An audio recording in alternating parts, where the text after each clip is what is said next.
Oke. Abang. Ya bang, gimana bang? Halo bang. Ini bang. Boleh bang dikit Pak bang. Adi, sini Pak Adi. Bentar. Nih, Pak Lecu mana Pak Lecu? Tengah bang dikit boleh. Bentar. Pak Lecu mana? Ayo Pak Adi. Pak Adi sini. Nanti ini masih belum nih. Bang, jadi serang ke sana dikit bang. Ya jalan sini nggak tutup. Lecu mana? Nah, tengah dikit bang. Hah? Kiri kanan dikit bang, kanan. Biar nggak ngalangin jalan dikit. Ayo Pak Adi sini. Tengah ya gen. Pak Adi. Oh iya. Belum. Mat.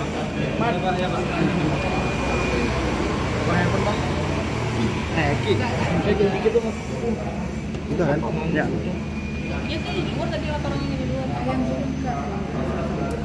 Baik, teman-teman media yang saya hormati, tadi sudah selesai tahap pemeriksaan berkas, finally, kemudian sidik jari, kemudian cek kesehatan, dan alhamdulillah semuanya berjalan dengan baik.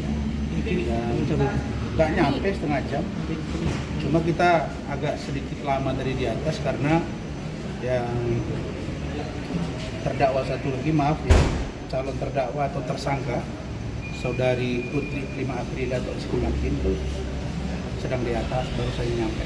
Jadi ya saya hanya katakan satu, bahwa ini adalah pertaruhan para lawyer, bukan saya mengada-ngada. Saya menjalankan kuasa, ada tanda tangan, ada saksi lengkap, ada video, ada foto. Tapi diduga ada yang bermain di kasus ini. Nah, kapan saya akan bertindak kepada orang-orang yang memeriksa perkara ini? Tunggu selesai putusan pengadilan. Kenapa? Karena saya ingin kasus ini terang benderang. Apakah Undang-Undang Advokat Nomor 18 Tahun 2003 itu berlaku atau tidak? Pasal 16, pasal 18, dan putusan atau dikuatkan oleh Mahkamah Konstitusi. Ya, Mak ya? MK kan? Apakah itu berlaku? Pertama, pengacara atau kuasa hukum atau lawyer tidak identik dengan klien. Jadi dia kita beda. Dia kuasanya. Segala perbuatan dia bukan menjelma menjadi saya. Nah, sekarang dia posting di Instagram dia. Kemudian apalagi saya mau menguji pasal 18 juga, 16 dan 18 maksud saya di Undang-Undang Advokat itu, bahwa dikuatkan oleh putusan MK bahwa kuasa hukum atau lawyer tidak dapat dituntut di dalam dan atau di luar pengadilan. Saya berbicara ini di luar pengadilan. Dia di samping saya. Ada saksinya. Dia datang ke Polda Metro bersama saya, Ibu Elida Neti, Pak Andar Sitomorang, ada. Kemudian dia buat dumas. Ada chat WA-nya minta diwakilkan, ditandatangani, ditiru oleh Saudara Gusti Gunawan Daulay. Sudah diberikan kesaksian ini. Kemudian Iklim Hakim menelepon Saudara Gusti Gunawan, direkam. Dia mengatakan dia tidak pernah mengatakan tidak tanda tangan.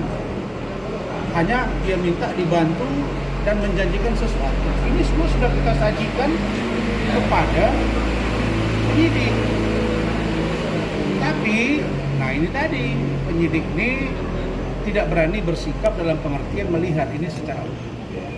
Yang paling aneh, nanti Anda akan lihat sendiri, gelar perkara khusus pasca saya ditersangkakan 2 tahun yang lalu, 1 tahun 8 bulan ini, itu dilakukan gelar perkara khusus permintaan saya, dan di situ banyak beberapa barang bukti yang aneh dan itu berguguran. Salah satunya adalah pemeriksaan tambahan terhadap para ahli. Keterangan tambahan para ahli ini itu sudah dimintai oleh penyidik.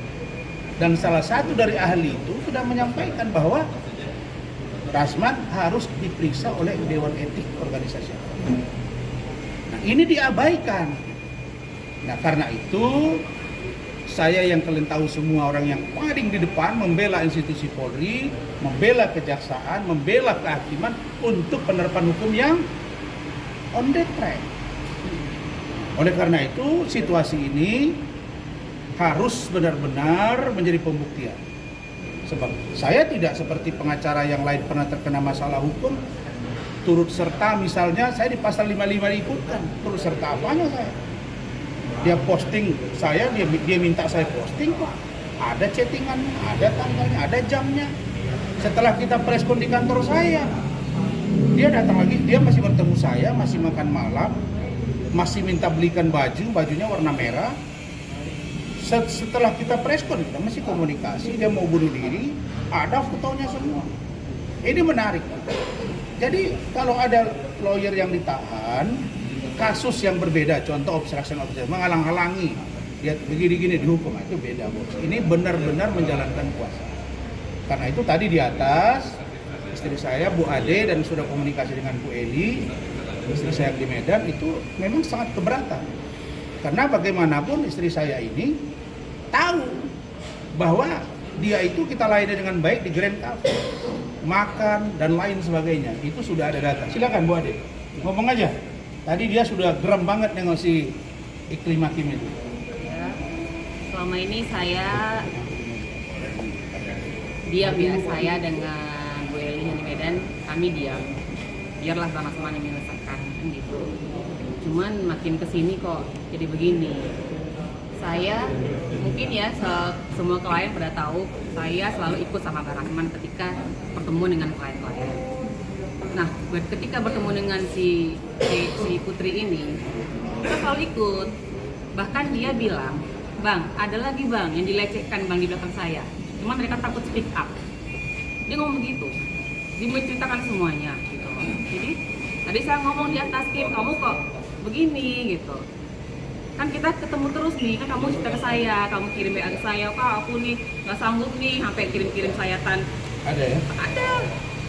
Tangannya apa segala macam, saya kuatkan gitu kan, sabar Kim kok. Kita masih ingat kan waktu si Dennis kan, nah mungkin dari situ pas saya nggak ngerti, nggak paham nggak gimana, tiba-tiba dia gabung di sana gitu, jadi ikut-ikutan mereka gitu kan. Makanya tadi di atas saya ngomong ke Kim, kamu kok begini, kamu kan tanda tangan, kan ada saya, berkali-kali sepertemuan selalu ada saya. Kamu nggak ada baju minta beliin, kita beliin. Anaknya ikut anaknya ikut makan kami semua kan, tapi kami kasihan, menangis tuh kok begini gitu saja. Dan begini statement kata Pak Prabowo presiden kita, tidak ada yang istimewa. Jadi di sini saya minta keadilan buat suami saya yang menolong membela kliennya, dan itu tidak bayar sepersen pun, tidak dibayar. Gitu saja. Baik, jadi intinya Insya Allah hari ini baik-baik saja di Barreskrim, dan saya hanya pesan satu pada Bapak Presiden, Bapak Prabowo Subianto, Pak Gibran Raka Buming Raka. Saya adalah orang yang juga taat hukum dan mendukung penuh kepemimpinan Bapak. Jadi kalau ada pengacara yang selalu posting dengan dia bersama dengan Presiden dan lain, saya kira ini ada upaya penggiringan yang patut kita duga agar seolah-olah dia punya pengaruh. Tapi saya tidak percaya dengan itu. Kenapa? Karena saya tahu hukum harus tegak lurus dan saya tidak pernah khawatir dan gentar dengan kasus hukum ini. Saya kira begitu. Terima kasih. Kami langsung jalan ke Jakarta Utara ya. Bang, ini juga bang. Bang ini langsung ke Kejari sekarang bang. Langsung ke Bang Kejari ini langsung ke Kejari bang. Langsung ke Kejaksaan Negeri Jakarta Utara. Ya. Sampai ketemu di sana. Ya. Intinya hari ini kita mematahkan taringnya Hotman yang Jumawa akan memenjarakan dan pakai baju oranye katanya. Kalau misalkan itu terjadi gimana bang? Kalau misalkan Nanti itu kita tunggu terjadi. saja. Kita tunggu saja. Kita tunggu saja. Nggak ada apa-apa, insya Allah baik-baik aja. Ya.